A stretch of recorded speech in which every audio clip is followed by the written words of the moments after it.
to celebrate. Let me start again. Good afternoon, everyone. Welcome to this webinar to celebrate the life and contributions of Dr. Lenore White Harman, a pioneer counseling psychologist and Leona Tyler Award recipient. Dr. Harman was a professor of counseling psychology at the University of Illinois at Urbana-Champaign. As you can see, I'm wearing my Illinois orange and blue tie in her honor. Dr. Harman was editor of the Journal of Counseling Psychology and the Journal of Vocational Behavior, two top-tier journals in our field.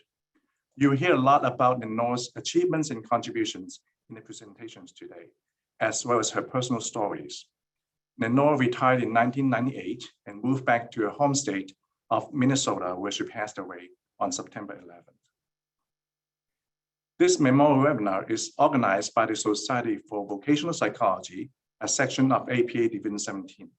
It is co-sponsored by the Society of Counseling Psychology. My name is Barry Chung, Dean of the College of Education at San Diego State University. Lenore was my doctoral advisor. Dr. Ruth Fessinger and I are co-hosts of the webinar. She is Professor Emerita of the University of Maryland at College Park. We thank Drs. Bob Blanche and Mark Savickas from the Society for Vocational Psychology for coming up with this memorial webinar idea and appointing us to co-host the event. I'm so glad to see so many of us attending this event to honor Lenore. In addition to psychology colleagues in the room, we likely have Lenore's family and friends in attendance. We welcome all of you. I understand that Lenore's daughter, Katie Harman, is traveling today and she's listening while she's driving. Katie wants me to tell you how much she appreciates this lovely tribute. She thanks everyone involved and everyone attending the webinar today. This webinar will be recorded, it has started already, and will be made available to the public afterward. Now I turn to my co-host, Dr. Ruth Fessinger, who will introduce our speakers today. After their presentations, we will open the floor for audience participation in sharing thoughts and memories about Lenore. We will conclude the event at 5:30 p.m. Eastern Time. Dr. Fessinger. Thank you, Barry. I too extend a very warm welcome to everyone on this webinar, especially Lenore's family and friends who may be joining us today. We are so appreciative. I'm very honored to introduce our distinguished presenters who are going to share their perspectives on the contributions and legacy of our beloved colleague, mentor, role model, and friend, Lenore Harman. Rather than introduce the presenters individually in the sort of traditional way, I'm going to introduce them as a collective, in part to save time, but also to highlight concretely what Lenore's legacy actually looks like across a small group of 5 people who have benefited from her presence in their lives. So our 5 presenters represent a total of 205 years of career contributions that began with our first presenter a half a century ago this year. This distinguished group includes 3 emeriti professors, 2 distinguished university and teaching professors, an endowed chair, and 3 visiting professors.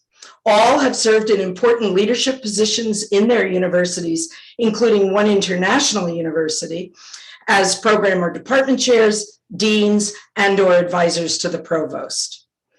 Their publications together include more than 850 refereed articles, book chapters, and books, as well as several dozen instruments and measures, those translated into more than a dozen languages. This huge body of work includes contributions in personality, psychotherapy, vocational interests, career development and success, career assessment, particularly interest assessment, unique career issues for women, people of color, and international populations, particularly in STEM fields, cross-cultural counseling, self-efficacy, digital career guidance systems, and competencies in training. Whew, that's a lot of influence. Their important contributions have led to such things as interviews with the New York Times and the Wall Street Journal, TED Talks, consulting with major publishers, government agencies, granting agencies, and the US Department of Defense, testifying before Congress, a commencement address delivered to an audience of 13,000 people, and even a TV appearance on Oprah.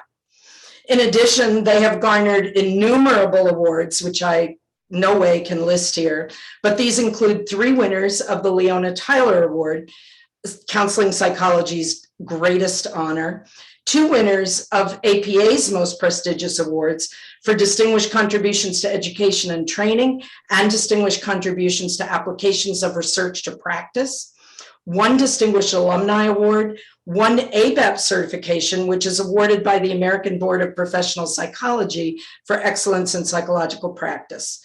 3 of them has served as editor-in-chief of 5 journals in our field. They also have led interesting lives with hobbies and families and community obligations, just like Lenore. Several have children, grandchildren, and great-grandchildren, and several provided years of elder care for aging parents. 1 has lived in the same house for 46 years. 1 worked his way through college collecting trash. 1 served 11 years in prison, that is, as a weekly consultant to the Iowa Women's Prison, and by the way, following the footsteps of Dr. Ellen Betts, another pioneer in counseling psychology, who also is the mother of our next presenter, or our second presenter, Nancy Betts. Finally, 1 person in this illustrious and interesting group flies airplanes and participates in Angel Flights, a program that transports people who don't have transportation to hospitals and clinics for life-saving treatments. These are our presenters. They are remarkable people, and their lives reflect values and commitments shared with their colleague and mentor, Lenore Harmon.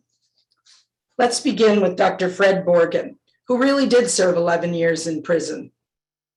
We sprang him for this event.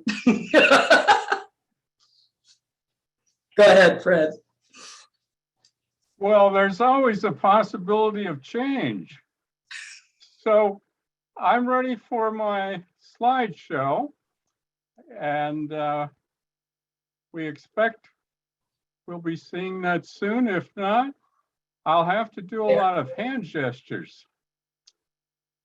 So here is the title of my talk. Now, if we were on TV and we had to get your attention real quickly, we would say, hey, check this out. These guys have an amazing skill set for dealing with jerks at work. Next slide. Well, I was expecting to have my text in front of me, which I do not, so this will be interesting. So I tend to be inappropriate when I'm off script. So the Minnesota mantra was, what do the data say? So those Minnesotans sit up there in Gopherland in the middle of the winter, listening to data talk. Next slide, please. Here we are in 1992, getting together our gang of Betts and Harmon and Borgen to revise the strong. Where Nancy, of course, is the captain of the ship, and she's looking out the window to the Pacific as she organizes the revision. Next slide. And here we are in the Seal Cove Inn, and I looked out from the inn, and there in the windy fog in January was a figure in a trench coat, and it was Lenore Harmon out in the elements. Very much a memory I shared with Lenore in her first months in memory care. She also, of course, would spend her time on the beach. That was the second favorite thing she did. Her favorite thing was to be on the beach with her dogs. Next slide. So here we are, still bosom buddies after 15 years and all of the accomplishments that we did together. Next slide. And here's what life was like for Lenore in graduate school. There were all these tweedy guys down on the river, sitting back and smoking their pipes. And Lenore had more research and interest measurement than many of them, but she was not invited. Next slide. Here is my early experience in graduate school, being an assistant on David Campbell's team when we created the first basic interest scales for the strong. 51 years later, he's visiting his alma mater at Iowa State University and reminiscing about all the good times together. Next slide. Now,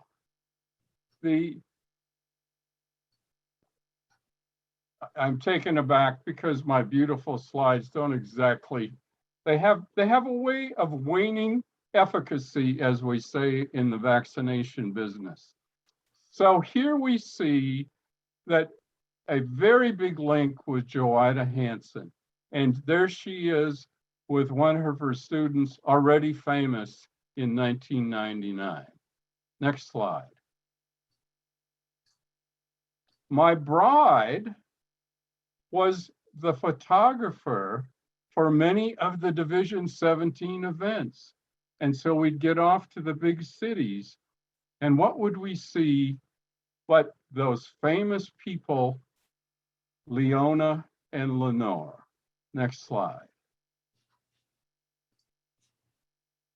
There she is, communicating to Division 17 an obvious and simple solution to the prolonged debate that those counseling psychologists had labored through. Next slide. And oh my, a couple weeks ago, I told Nancy Betts that I had a photo of her with Leona, and Nancy uttered her favorite expletive. Holy cow, I was on the same panel with Leona. Now, Nancy was just out of her college years almost, and Leona was 80 years old. And she had 100 years ago this fall started her studies in English at the University of Minnesota. Next slide. Well, and here's a schoolboy, age 46, awed by seeing one of his great heroes. Next slide. So here we are in our team after 2 years of working on the strong and continuing into the skills confidence inventory led by Nancy Betts. We were busy folks. Next slide. Well, what do you see here? We have an early version of my talk, which I have improved upon tremendously, but you'll just have to see sausage being made. So here is an example of the thousands of analyses we did, letting the data speak to us. And when we did it, and we did it well with that Minnesota tradition, we would come up with a golden narrative. This was the data set for creating the skills confidence inventory. And these people were employed in the 90s, at which point the validity of skills confidence items is every bit as high for women scientists as it is for men. Next slide. So here we are in the final version, and this came out in '94 after 2 years of very extensive effort by the three of us amigos and a whole team of other people as support. Next slide. Well, it's batter up, Nancy. You may not know she's a scholar athlete, and she was the lead person as she took Bandura's self-efficacy concepts and applied it to career assessment. Next slide. And Naja, you're on deck after that. So that whole, we're not the Minnesota Twins, but we're some counseling psychologists from the Minnesota tradition. Thank you very much. That is it. Thank you. Thank you very much, Fred. Next up is Nancy Betts. And by the way, she really does fly planes, and she really did appear on Oprah. Take it away, Nancy. PowerPoint, please.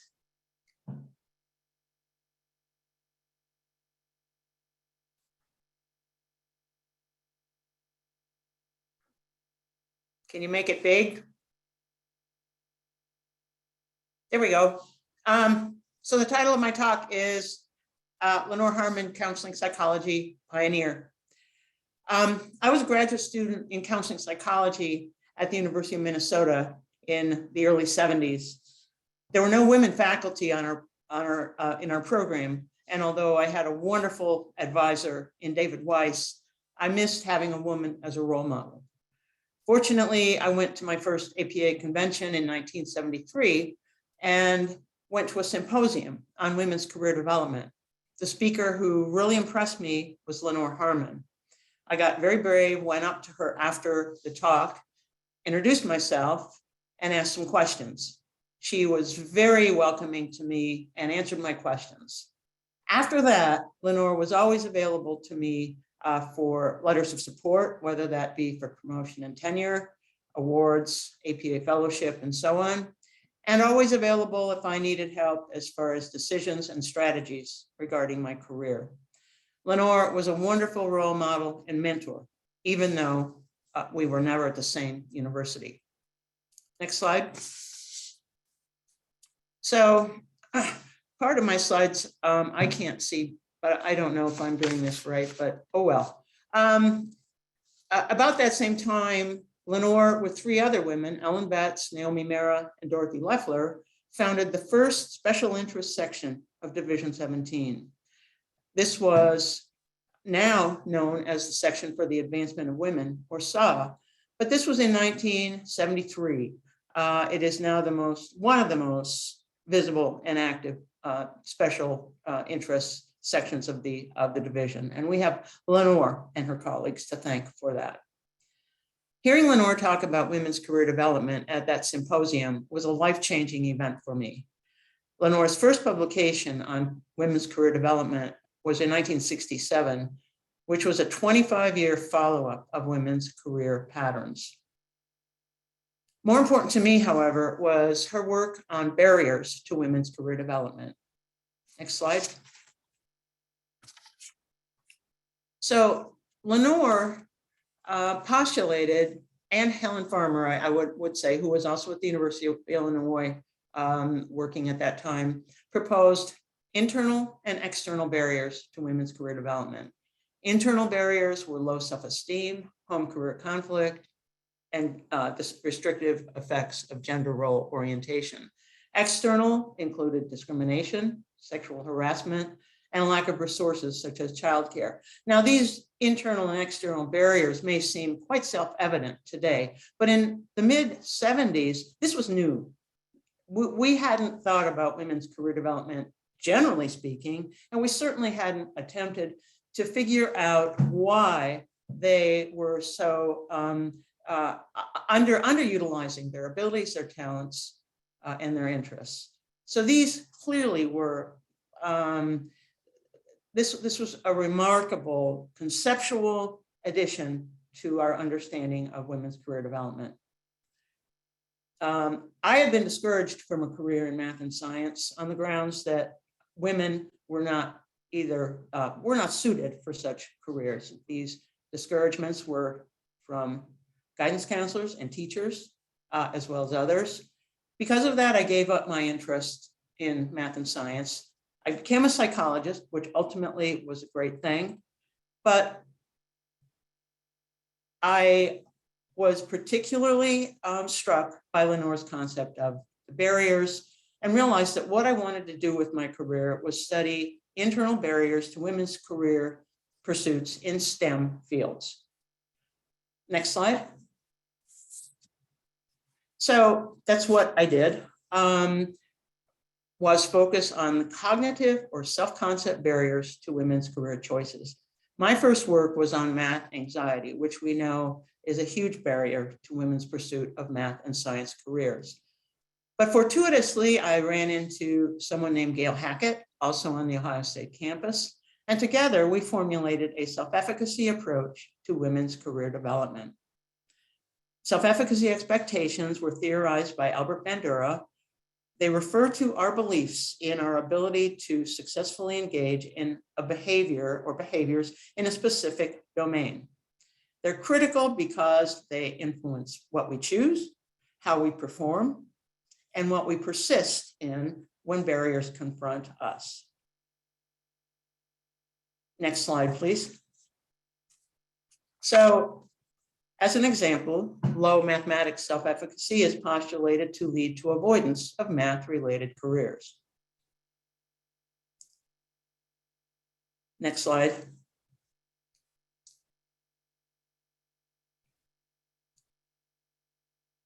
The little pictures are taking time to come. So what we theorized is that there are two variables which are critical to making choices. Perceived self-efficacy, also known as confidence, and that's the term I will use herein, and interest. The presence of both, we speculated, is necessary before you're going to make a career choice in a given area. In order to study this model, you need parallel measures of interest and confidence. Next slide, please. As you know already from Fred's presentation, Lenore, Fred, and I, and also Nadja, were on the Strong Interest Inventory Research Advisory Board. The publishers of the Strong were very interested in the idea of confidence, and they encouraged us to develop a measure of confidence with respect to the 6 domains of Holland's interest theory. These were to parallel the interests, and in so doing, test the model that I showed in the previous slide. Next slide, please. For those of you who are not totally familiar with Holland's themes, I just give you the substantive definitions of each of the 6 themes in the next slide. The themes most important for STEM careers are the top 2. Investigative, which is obvious science and intellectual tasks, but also realistic, which includes technical, skilled trades, and outdoor occupations, but is also very important in pursuit of engineering occupations. So realistic and investigative then were 2 themes that are critical for the ultimate choices in science and engineering careers. Next slide. So the way that these work in parallel is shown as a 2x2 classification of interest and confidence. The top 2 quadrants are most significant for choice. So high interest and high confidence, these are good options to explore. But high interest and lower confidence can be options if confidence can be increased. And this was the real appeal of Bandura's model for Gail and me, because it includes within the theory a framework for interventions which can increase confidence. Next slide. So This slide shows the self-efficacy focused interventions, which can include performance accomplishments. It also includes vicarious learning or modeling and social persuasion or encouragement from others, most critically counselors and teachers, but also parents, and in some cases, friends and other community members. Coaches could be a possibility. I can't see everything, maybe you can.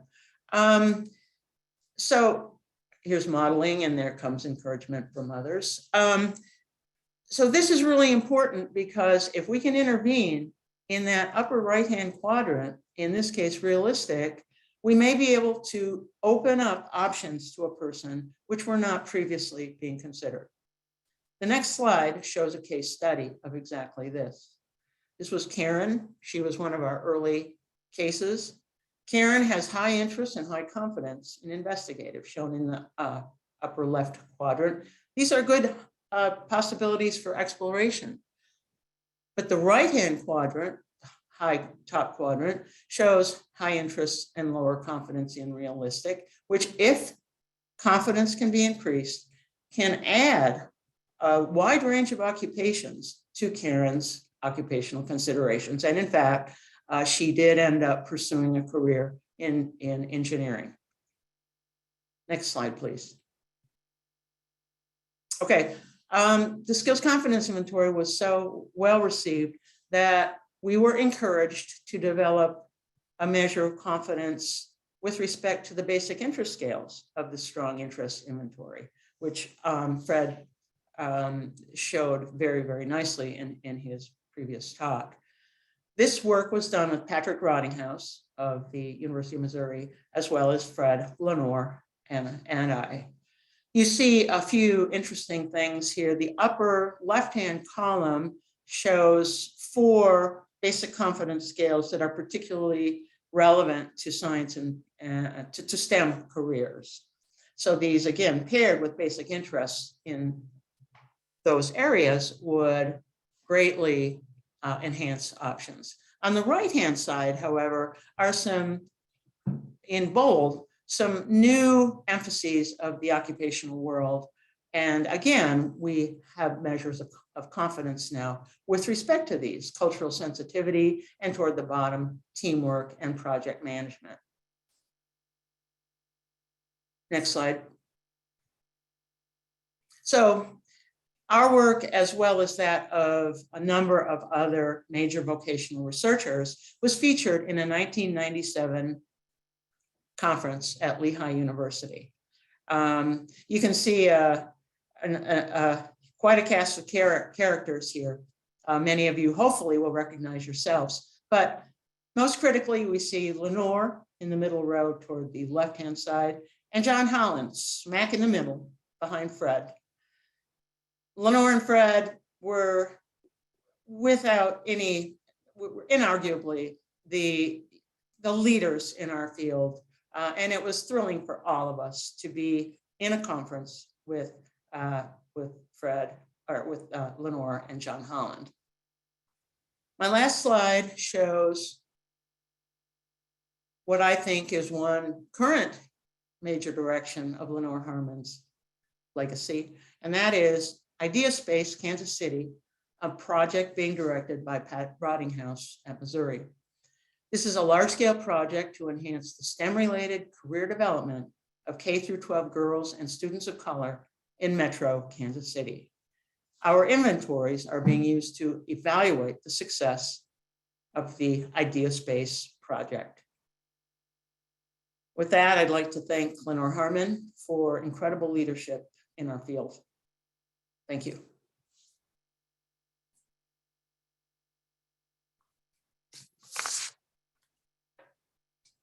Thank you, Nancy, very much. Next up is Naja Fouad, interviewee for the New York Times and the Wall Street Journal, and an accomplished TED talker. Take it away, Naja. I think accomplished is not the appropriate adjective, but anyway, thank you. And it's a delight to be here and a delight to be part of this panel. Unlike Fred and Nancy, I did not work as directly with Lenore as they did. I really get to talk about Lenore as my role model and my mentor. So can we go to the slides? By the time I was at Minnesota, I came to Minnesota just as Nancy left, and was lucky enough to have a mentor in Joida Hansen as my advisor, and along with my colleagues, Jane Swanson and Jeff Prince. And we were lucky enough to get to work with her as our advisor on, I think Jane was directly involved in the 81 revision of the Strong. But my involvement with Lenore came after I graduated and accepted a position at the University of Wisconsin-Milwaukee. Can we go to the next slide, please? So this is when Lenore really was a role model for me.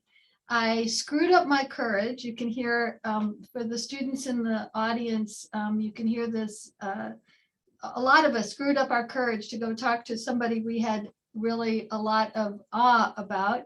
And I went to talk to her to introduce myself because she had been at the University of Wisconsin-Milwaukee. It had been her first position out of graduate school at the University of Minnesota. And I think she ended up taking the position as a dual career move. But she had left UWM 5 years before I came, and it was valuable to me to get to talk to somebody who had been in the department. She had started at UWM in one of the positions that even to this day our students aspire to, a joint appointment between the counseling center and the department. Although when you listen to her talk about it, and I got a chance to interview her for the counseling psychologist, she took that position at the counseling center so she could continue to do research. Because at the time, the University of Wisconsin-Milwaukee was really very much more of a teaching institute. Had started from a lot of people who came from Madison and began to develop a Department of Educational Psychology and a program in counseling, preparing master's level counselors, which is what I came into, but it was in transition to much more of a scholarly institution. And she could talk to me about what that process was like. When I came, there were much older white men who talked all the traditional stereotypes of talking over women and not listening, appropriating ideas, all the stereotypes of what happened to women in those environments. And she could talk to me about what that environment was like and the importance of focusing on my scholarship. She would say to me, the only thing you can control is your scholarship. They will have to pay attention to your scholarship in that department. So she also could talk to me about what not to do as a woman in my department. And those were incredibly valuable, very concrete role modeling, the kinds of things that she was able to do. When Lenore had lived in Milwaukee, she had bought a cottage, and so she would go to the cottage and stop in Milwaukee, and we would have a chance to have a cup of coffee or get a drink, and it was a really tremendous way to continue to connect with her. She also, Nancy was talking about the importance of the Committee on Women. She was tremendous in embracing women into that group at APA. And I can remember somebody coming over at an APA convention and tapping me on the shoulder and saying, Lenore wants you to come and sit at the table with the group, with that group. And it included Naomi Mira, heroes, Naomi Mira and Kathy Davis. It was tremendous, her connection and reaching back and pulling people forward. She also had been a journal editor, and I had an aspiration to be a journal editor. And she talked a lot about what that was like and how she was managing to be a journal editor and a mother at the same time. And at the time there were, you were dragging manuscripts, paper manuscripts, usually multiple copies of paper manuscripts around. And she was talking about what that was like to do that and still try to have dinner on the table. And I suspect if Katie was on the being able to be visible with us. She'd say sometimes that didn't actually happen. The other role model she was for me, and remember I had come into UWM as in a master's program and really wanted to be part of a doctoral program in counseling psychology. And Lenore did that at the University of Illinois. So she was able to talk to me, not nuts and bolts about what that was like, but sort of the political parts of how you manage the administrative issues around trying to start a new program, particularly again, because she'd been within the system. And the final place she had been a mentor for me was as a scholar on the Strong. I had done my dissertation on the Strong. I was still very invested in getting to do research on the Strong, but it is next to impossible without additional money. At that time, it was next to impossible to do that work without additional money because there wasn't, still isn't, to be honest with you, institutional support to get to do research on the Strong. And I didn't have the wherewithal to go find those dollars. So she was instrumental as a role model in helping me stay connected in a way, because she was still interested in the questions of should there be two forms? What are women's interests, and how do we move forward in terms of the revisions on the Strong as we still continue to deal with differences in interest patterns between men and women. Next slide, please. And the other thing, and the reason I have this little record play or recorder here is the other thing she really could, she transitioned for me from a role model to a direct mentor as we started having chances to meet more often. And I have this recorder here because she also was a good mentor for me in terms of balancing work and family. She had one child. She was a divorced mother of one child. I was a partnered mother of 3 boys, but there was the ability to connect in terms of how you balance that, particularly within a very difficult environment for women within the academy. And I have this here because she had asked me to interview her. She'd been invited to be part of the Legacies and Traditions series in the Counseling Psychologist, and she asked me to do the interview, which was just a tremendous honor. So I'm incredibly honored to get to do this. We set a time for her to do this I think on a Friday morning in Milwaukee at a coffee shop in Milwaukee. And I at that point had a 4-year-old that I was a 14 and a 10 and a 14 and an 8 and a 4-year-old that I'm trying to get out the door as I'm supposed to get there to do this interview, and I could not find my tape recorder. And I just grabbed my 4-year-old's tape recorder. And I thought, as I sat down, I thought, oh, this is so incredibly unprofessional. And she just looked at it and started laughing. And she said, tough morning, huh? And it was just, I would never have done that if I was interviewing John Holland or somebody, but that was a wonderfully warm and accepting way to mentor me as a working mom in this field. Next slide, please. And so balancing work and family, she was also a mentor as I was starting in the mid-90s to seek more women leadership roles in the Society of Counseling Psychology. And I was also an associate dean in administration, associate dean in the School of Education at UWM. And one meeting, she looked at me and said, why? Why, Nadja? Why are you doing this when what you really want to do is your own research? And so she was really instrumental in me thinking long and hard about whether I wanted to continue that. And then she talked to me a lot about whether to be a journal editor or how to be a journal editor.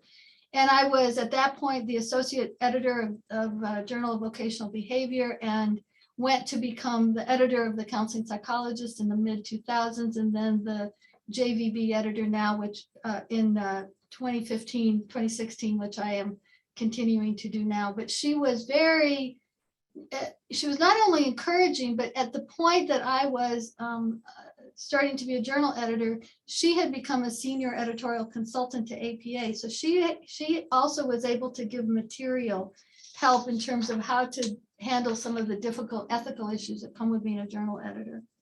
And the last role I want to talk a little bit about is she always saw her, next slide, please. For her, scholarship was first. And in that interview, I talked about, which again was published in 1997. So we did the interview in 96. It's in the January issue of the Counseling Psychologist in 1997.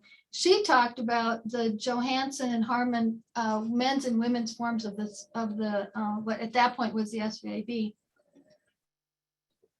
She also talked about her 1998 longitudinal study on women's career aspirations. And she talked about one more study that was published in 1970 that really documented the importance of understanding the role of interests for women on welfare. And disadvantaged women is the label was used then, but it was such an important component for her of the importance of and the social justice of acknowledging that you don't just plug people in because of what they can do, but you also have to pay attention to the interests. I have, with my research team, been going back and looking at some of the her writings from the 70s and 80s on women's career development. And it's fascinating to go back and see how prescient she was, particularly based on her own research. Next slide, please.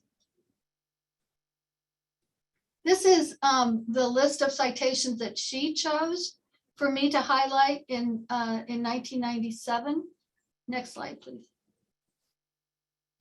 Now, Ruth asked us all to talk about her legacy, and this was her advice, Lenore's advice in 1997. She said, never do something you're not interested in just because it would be good for your career. Success is doing what you want to do in your own way. And that comes through in every conversation I had with her. Again, in Milwaukee, she invited me to come down and visit her in Urbana-Champaign. And I think Jane Swanson and I did a first draft of some chapters of our book at her dining room table. And I would add now that while you need to do that while you're doing what you want to do, but reach out and help others do what they want to do, because it will make all the difference to them. Next slide, please. I think this is in 2002 that we're together. So Lenore, I miss you. Thank you, Ruth, for inviting us. And it's a tremendous opportunity to give this tribute to her. Thank you, Nadja. Thank you very much. Our next presenter is Seungming Alvin Leong. He is our international colleague from the Chinese University of Hong Kong, currently visiting at the University of Houston. Lucky Houston to have you, Alvin. Welcome. Thank you. You're up. Okay, thank you, Ruth. My presentation is, the title is Believing in Your Dreams, Lessons I Learned from Lenore. It is my privilege to serve as a panelist to celebrate and honor Dr. Lenore Harmon, a pioneer in counseling psychology. I knew Dr. Harmon. I always call her Dr. Harmon. So Chinese, it's very hard to call my teacher Lenore. So in my talk, I'll use Dr. Harmon. I knew Dr. Harmon in 1981 when I was a student in the master's degree program in counseling at the University of Illinois at Urbana-Champaign. Dr. Harmon accepted me as a doctoral advisee in 1982. It was indeed a turning point of my academic journey.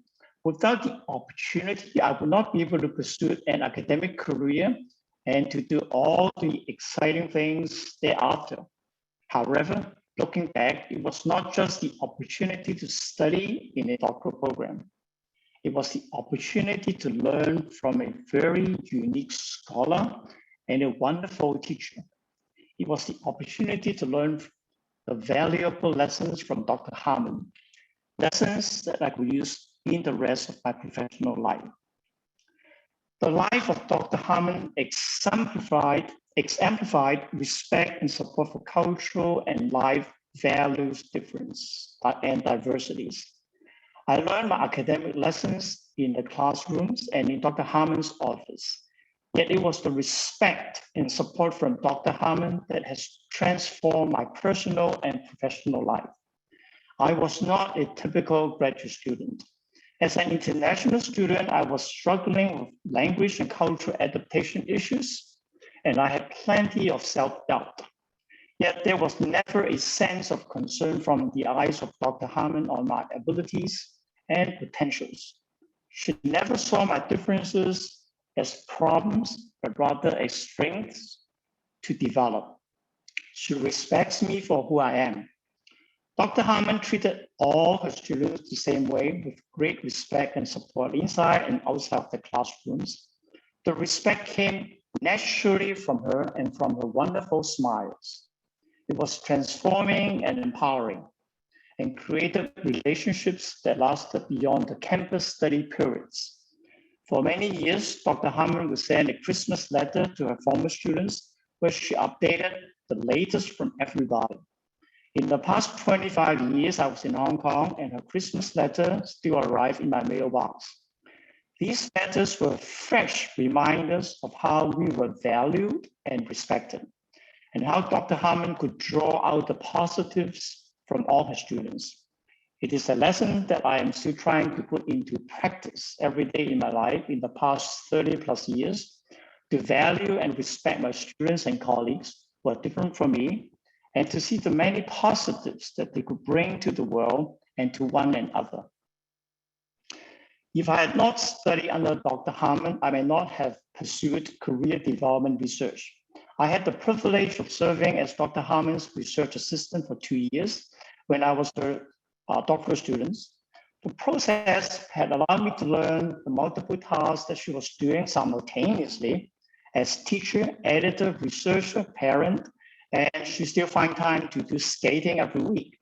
She was a very busy person, but she seemed to enjoy every aspect of her work. I learned from Dr. Harmon how career interventions at the institutional and systems level could address social inequalities and stereotypes. Dr. Harmon showed me the process of doing rigorous research. At the time, we were working with boxes of questionnaires that were part of her longitudinal studies. I learned from Dr. Harmon how important it was to check the data, to make sure that they were reliable and accurate, to ensure the integrity of findings. In those days, we had few digital tools, and we spent hours and days to connect the longitudinal data and check for accuracy. The activities were not exciting, but they were necessary steps of doing good research. As I look back in the past 30 years, my knowledge in career development has opened up many opportunities for research and contributions to the education and social sectors.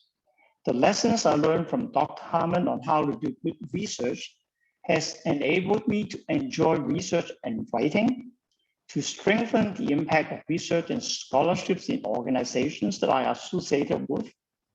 Most importantly, I was doing the same to train my doctoral students, encourage them to believe in career development, research, and practice, to develop career intervention to promote social justice and individual well-being, and to enjoy the process of doing good research work. Last but not the least, Dr. Harmon believed in my aspiration and dreams. After 1 year into my doctoral studies, I considered taking a break from studying so I could accumulate some practical experience. I proposed to take a 2-year leave from the program, and I shared that with Dr. Harmon, and she supported me with a reservation. The 2 years turned out to be very hard work, but instrumental in shaping my professional direction and aspirations. From then onward, I had to make similar career decisions, from the doctoral internship to considering different academic positions. Whenever I share with Dr. Harmon my struggles in these career decisions, she always noted my fears. She always reminded me of the positives, regardless of how I choose. There was never any doubt from her that she believed in me and my dreams, and I could go forward if I wanted to. It was empowering and liberating. Looking back, I had received valuable career guidance from Dr. Harmon without even realizing that at the time. Dr. Harmon helped me to appreciate my dreams, to see the positives from uncertainties, and she believed that I could do it. Because she believed, I also believed. This is the most important lesson I learned from Dr. Harmon. I have to believe in the dreams of my students and colleagues and encourage them to believe in themselves in pursuing their dreams. Dr. Harmon, thank you for being my teacher, my mentor, and for believing in my dreams. Your students, and I'm only one of them, have learned many valuable lessons from you, and they have continued to pass on those important lessons to their students in different parts of the world. These lessons will continue to transform lives and bring about the best from diverse individuals. Thank you for giving me the opportunity to share.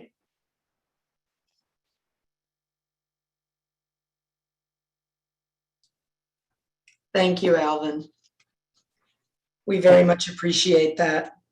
Our last presentation is by Terry Tracy. Our former trash collector unfortunately could not be with us unexpectedly today, but he very kindly and generously pre-recorded his remarks so that we could share those. So we're going to, as for our last presentation, we're going to watch his video. So Amy, thank you for loading it up.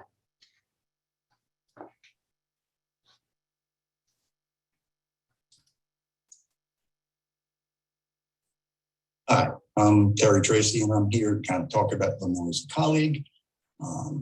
She was a colleague of mine at the University of Illinois from the time I started as an assistant professor until the time she retired. So it was give or take 12 to 13 years. I wouldn't classify us as buddies, but we were respectful colleagues. But in talking about our time together, let me kind of give a little bit of context to my comments. When I started in Illinois, I was a brand new baby assistant professor, and I was the only one in the Department of Educational Psychology, which had 42 faculty members, and one of two in a College of Education that had 120 faculty members. In the faculty, both in the department and the college, these were people that had written books and articles that I had read as a graduate student. And so to say that I was cowed was an understatement. I was in awe of pretty much everybody there. And here you had a very distinguished faculty, and they were all off doing their things, and they were not necessarily used to having assistant professors around. And so they assumed that we worked the same way and everybody go off and do their thing. So here is a place with little support, guidance, and structure provided to new faculty. So given as a context, so people didn't pull me aside and say, oh, you should do this, you were doing that. And it didn't happen. But one of the things that did kind of shape me was Lenore would volunteer me for tasks. Like we'd be in a faculty meeting, something would come up, and Lenore would say, thank you, Lenore. Oh, this would be good for Terry. And my reaction was, I can't do that. This is not in my ballpark. This is stuff that you people should be doing. And so I would get volunteered for a lot of these tasks that I thought were well out of my reach. And with no structural guidance provided. And so one of the things I found was, yes, I kind of muddled through and I struggled through, but I did learn a lot about being a faculty member, the tasks that we all have to do. I came to dread faculty meetings with Lenore because she kept volunteering me for these things. But I found that I was kind of learning a lot. So in hindsight, I saw really a huge effect Lenore had on shaping my development as a faculty member. She kept putting me in increasingly difficult tasks and watched me. She never said, oh, gee, nice job. She never said, you could have done this or tried that. But she was very skillful at kind of parking me in these tasks and kind of letting me do it. And so she really did have a big effect on my learning and my professional experience.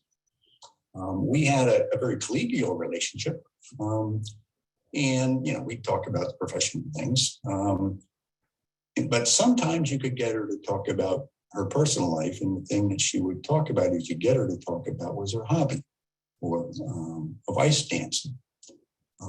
She loved ice dancing, was very committed to it. She practiced 2 or 3 times a week in Indianapolis, which was a 2-hour trip one way. And she also modeled how to be clear about when you're on work and when you're off work. And I found that helpful to me as a budding newbie assistant professor. So one time she was telling me about what she had to go through in terms of changing partners. She had outgrown a current partner that she had, and she wanted to kind of gain more skill. And so she really was looking around for a new one. And talking about the difficulty finding a new one, she really wanted one that was slightly above her skill level, so that would help her learn. Too much wouldn't work. An equal match wouldn't work either in her development. And it was when she's talking about this that it dawned on me, I'm not always a particularly sharp person, that this is exactly what she was doing with me. She kept dropping me in these things. She really did. She had, for herself and at least for me, she was kind of applying the old Vygotskian principle of zones of proximal development. You put people in situations or environments that are just a little bit beyond their grasp, and that's kind of how we learn and grow and develop. And so that's really kind of what she did with me, quite skillfully, but not while labeling as such. So, I think she had a big impact on my development as a faculty member, and I greatly appreciate that. Also, her modeling in terms of how she did things was something I could carry on for years. Kind of as a summary, Lenore has had a huge impact on our knowledge base via her work on the strong and women's career development, as others I'm sure have documented. She has shaped our field greatly as serving as the editor of the Journal of Counseling and Psychology. It was fascinating for me to watch her do this and talk about this. And she was a mentor to a great number of young scholars. I use the word young loosely, Alvin, please excuse me. And because we're not so young anymore. And on a personal level, I'm indebted to her for really indirectly shaping my development as a faculty member, both by putting me in these Vygotskian tasks and by serving as a model that I could see how a faculty member, whom I respect very much, did things. The whole concept of arranging situations to kind of help stimulate development is one that I apply to myself now and one that I use in my mentoring of others. So this was a key piece of learning to me, but it wasn't like it was directly taught to me. It was indirectly demonstrated to me. So I'm very grateful for all she kind of taught me in that regard. Kind of in summary, I do have a wish for Lenore. If there is an afterlife, I hope Lenore is ice dancing with a partner who is slightly better than her. Thank you very much, Lenore.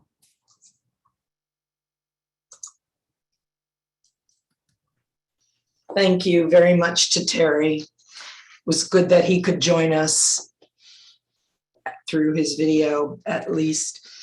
Thank you, all of you fabulous presenters. We are so appreciative. We're now going to open up for our audience to be able to participate with their own stories and remembrances of Lenore. And to kick off this portion of the program, Barry's going to start us off as Lenore's mentee and friend. So Barry, I turn it back over to you, my friend. Thank you, Ruth. Before I start, I want to tell you that our administrator of the webinar found a way to make all of us visible and can speak. And the way she's going to do that is to make everyone a panelist. So you'll be promoted to panelist. Before you do that, though, if you're not ready to be seen, make sure you turn off your video, because you'll pop up on the screen. And if you want to mute yourself first, that is fine too. And so as I'm speaking, your windows will pop up.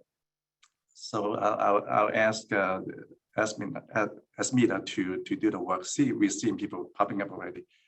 I felt very privileged to be Lenore's advisee and one of her last advisees. And I want to be very brief because we have only a few minutes left to share thoughts. I want to start with when I got admitted to Illinois and was in Taiwan. I got a letter in Taiwan. I immediately called my undergrad advisor, Xuan Jin, who also graduated from Illinois, and he was working under Helen Farmer. And so I called him and say, so who is this Lenore Harmon? What should I expect? And he was like, oh my God, you got Lenore Harmon? You need to give him 300%. For sure, Barry, you need to give him 300%. So I was excited and nervous, and I came, and I had no idea how lucky I was to get Lenore as my advisor. Nothing at all, because I was in Taiwan, I knew nobody. And she took me under her wings. She was really taking care of me, finding me the first semester a tuition waiver because I didn't come with any assistantship, and that was tremendously helpful. She taught me a lot in writing. I was really a bad writer back in 1988. I can write the way I do now is because of Lenore. She would shorten my 4-line sentence to 1 line and say exactly the same thing without 4 lines. She taught me ice skating. She had hosted the ice skating party for the whole counseling psych program. And that was the first time and only time actually I ice skated. I was horrified. But that was her passion, and I want to join her in doing that. But she did get me to love Labradors. I had visited her home and played with her dog. And you know what? My first dog was a black lab. And up to today, I'm still having yellow lab. I have been having labs all my adult career after PhD. She taught me a lot about work-life balance. She's such a role model. And if Katie, her daughter, can speak, she can tell you a lot more about how she's so well-defined in work and life balance.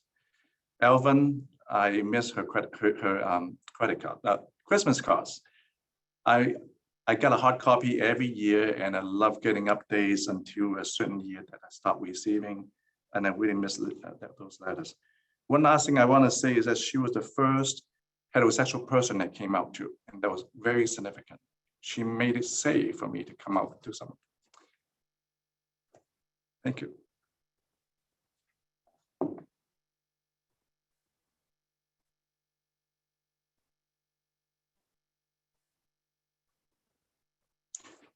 Looks like Jim, you want to speak? Please do. Let's see, I think I've unmuted, huh? Yes. Lenore was my doctoral advisor in the 80s at the University of Illinois, also my wife's. And I'll just say one thing, she had such a combination of warmth and what I call briskness, all right? She had clarity, but she also had empathy. She was interested in you, but she was also interested in seeing you finish and get clear about what you wanted to do. And like many graduate students, I needed more clarity, and I certainly needed what I felt understanding. I was challenged, and she was able to do both, offer both empathy and clarity. And she helped me get through, and I'll be grateful forever for that. Thank you.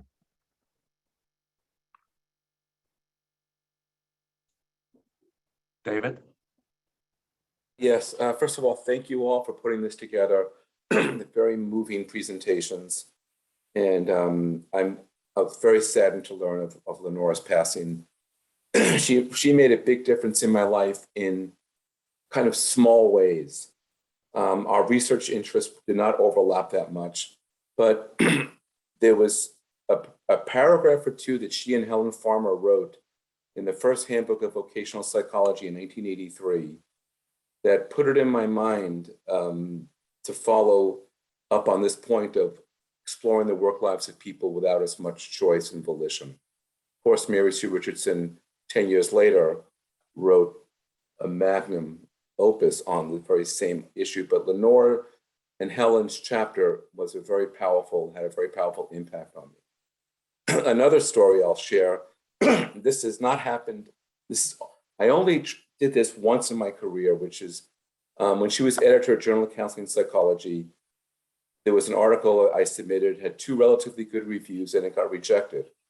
So I thought, you know what, let me just call her up. Let me call Lenore up, see what her thoughts are on it, where else I could submit it. At the end of that phone call, the article was accepted. This is very unusual in the scheme of life. And I don't quite know what I said or how that happened, but that was also a different era in our field. But somehow when I explained the paper, why I thought it was important, she goes, you know what, David, let me rethinking this right now. So that was actually a very moving moment. But throughout her career, I sought her out. And toward the end of her career, I remember bringing her into symposia that I organized. And I think she was very grateful about that, because I think she at one point said, David, not as many people are bringing me into symposia. And I said, well, I always will. And she was somebody who had a deep impact on me, and somebody who was a very powerful mentor and role model to me. So thank you all for organizing this.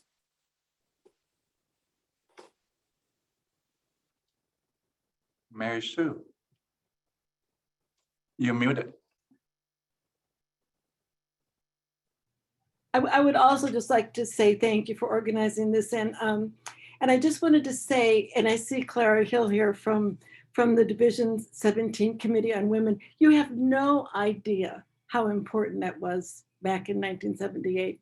You just have no idea how important she was, because I was a young, struggling assistant professor trying to, in a very male-dominated field. And Lenore was so powerful and so strong. And she just, I didn't know her that well. I mean, I knew her, but I didn't know her that well. I never worked with her. We didn't have overlapping, I mean, we had overlapping interests, but we never worked on projects together particularly. But she was a strong professional woman at a time when there weren't any, or not very many anyway, certainly not in counseling psychology. Anyway, I was very happy to be able to come here today and to pay tribute to her. She had a big influence on a lot of people.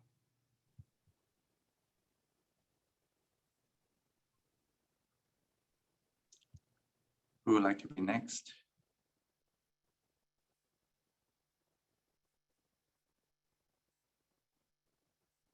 Yes, Louise. I was just sending a message in chat. She not only supported scholars in the field, but she supported those of us who took slightly different paths. Mine was in counseling center work and administration. And I first met Lenore as a grad student. She came back to Minnesota, and several of us were invited to a dinner. And what I remember from that meal and every other encounter was her incredible smile, a smile that just surrounded and warmed you. My dissertation was also on the strong, it was on the adventure scale in its meaning for women. And she was interested in that, but then she was interested in the career path I chose and always checked in on me at APA. So I think she was a mentor to many people, not just the scholars in our field, but really incredible range of people. And with her love, her encouragement, and her wisdom, thank you for letting us honor her.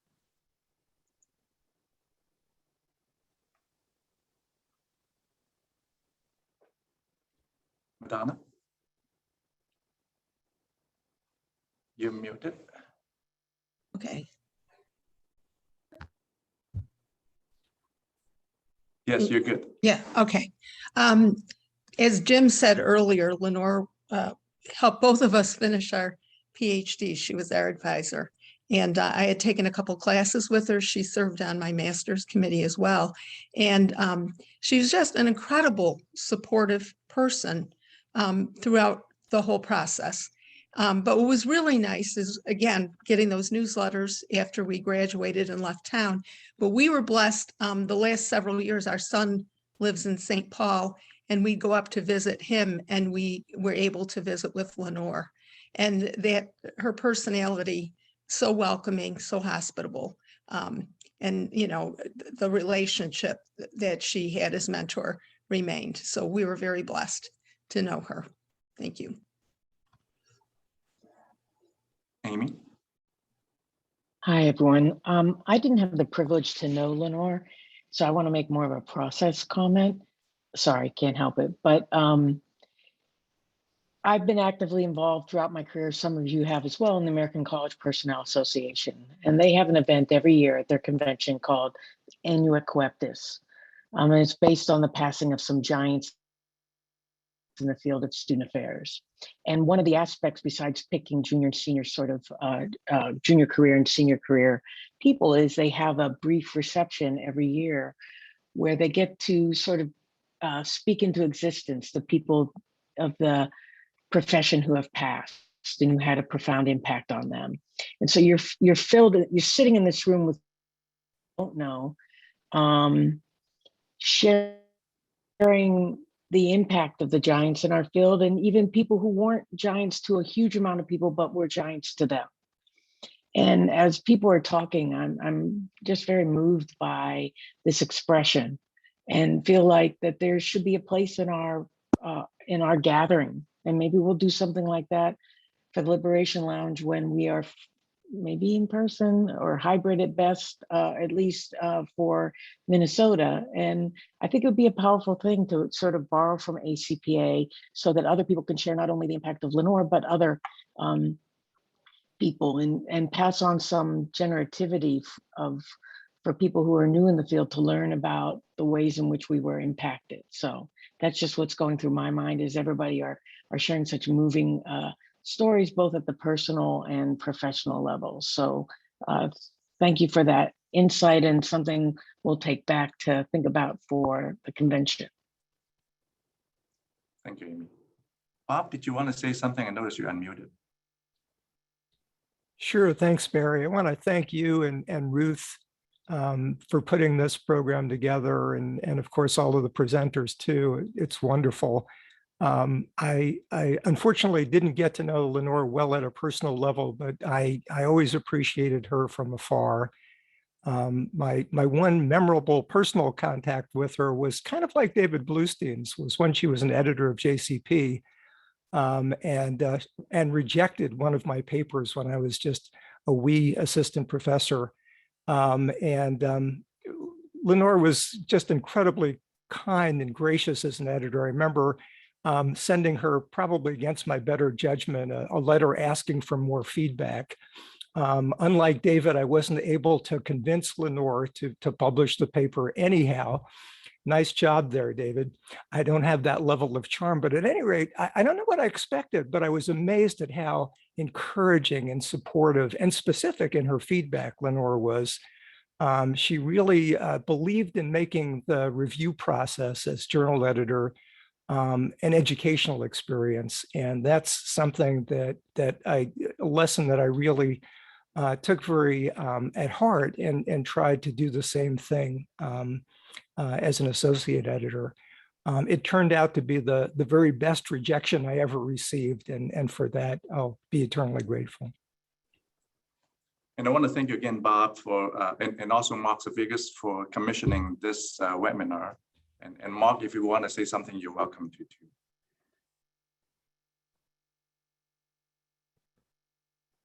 And Lenore, to me, was the most gracious, warm person. I didn't have more than 2 or 3 minute conversation with her at each convention, but I was always so touched that she knew what I was doing, and she would sponsor me and give me opportunities like she gave Terry. And I've appreciated almost everybody saying what a mentor she was. I also want to say, when she was a senior professor, a senior leader, she was the mentor of mentors. A lot of people she interacted with themselves became mentors. but we always need sponsors. We always need help along the way. And, you know, when you become a journal editor, she could mentor you. When you became a discussant at a symposium for the first time, she could mentor you. When you edited a book for the first time, she could sponsor you. And I was always touched by how she treated me. And I remember as she was near retirement, she asked me, because I traveled around the world a lot, would I send her a postcard from everywhere I went? Because she said she had asked Sam Ossipal the same, and he did. So for many, many years until she wasn't able to appreciate him, I loved doing that. So from a distance, I really adored her. That's it. Thank you, Mark. I think I saw a hand earlier. Was it Susan? Yes, Susan. Yes, it was Sue. So most of you know me as Sue, and I am so tickled to see all of you, all of your names virtually. It's like visiting the giants of this generation. That's wonderful. It strikes me in listening to the comments about Lenore, and I would add many similar ones of mine, that there are few in our field who would bring us together like this, who would produce this kind of response across the years. We could have done it 10 years ago, 15 years ago, we would have had the same thoughts. And the thanks to each of you who organized it, to each of you who spoke, and to Lenore for bringing this community together. It's really wonderful. Thank you. Thank you, Lenore. Fred?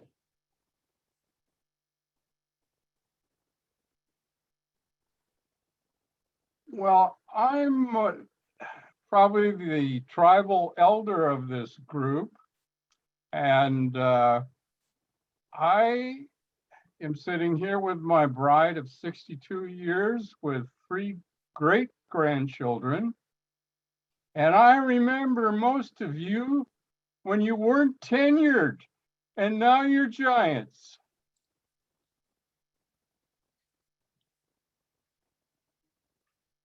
Thank you. I saw in the chat, Alicia wanted to get the recording. Yes, we will send it. I have copied your email address. We'll do that. Ruth? I'll just tell one quick story about Lenore. Fred, I didn't know that Diane used to be the photographer way back a gazillion years ago. We used to get drafted into doing this for years at a time at APA if we had a camera and somebody saw us with a camera. And so for years I took pictures at APA, and you had to run to everything and catch everybody.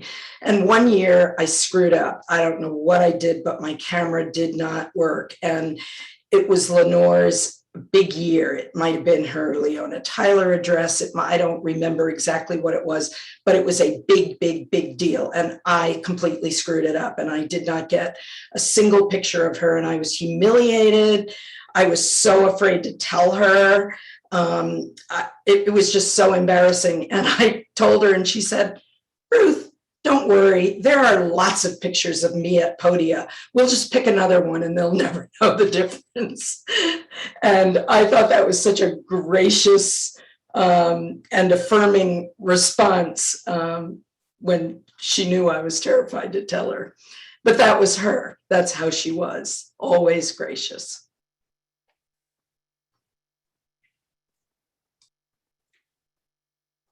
I was looking around the room. I saw my fellow students from Illinois that I had not seen forever. So good to see you here. If you care to speak, please do too.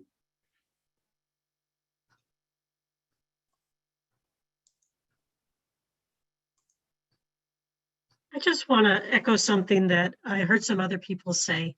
So Barry and I were at Illinois together, and I was there a little bit ahead of him, but I think we finished at the same time, so that says something about Barry. But I was there. Lenore was our faculty, and she was Barry's advisor. I worked for her as a graduate assistant. But we also had Helen and Helen Farmer and Louise Fitzgerald. And I'm a little bit younger than some of the other people who spoke about the impact of those women who were really among the very first women to be very public figures in our profession.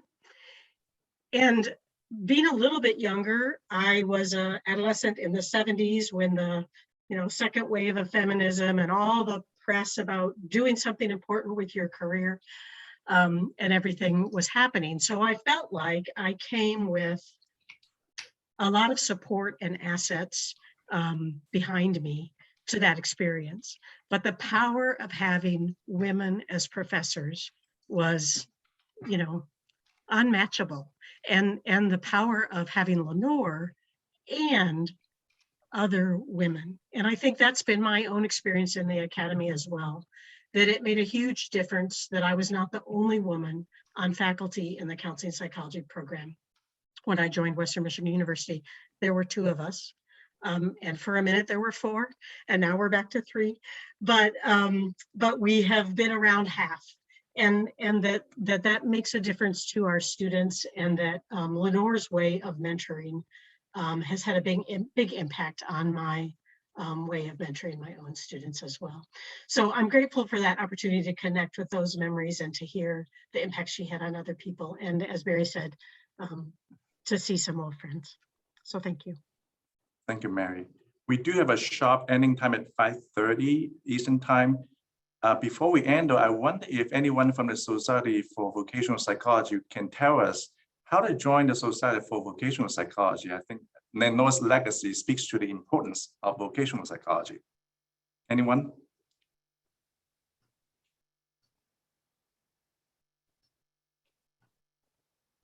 Barry, probably the easiest thing to do is just to have whoever would like to join send Mark or me an email. And we'll get that information to Keith Okrizy, who's our membership coordinator.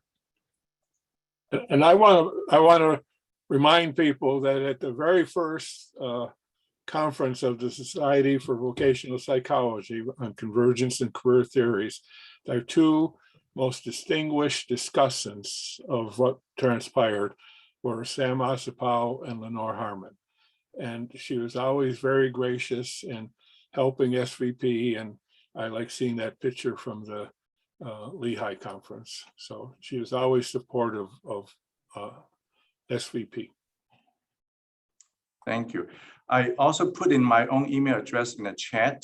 So if you need anything, you want video, you want to join SVP, you want to do anything, let me know. Send it to me and I will forward it to the appropriate person. We have 1 minute left. Ruth, do you have any final words to share?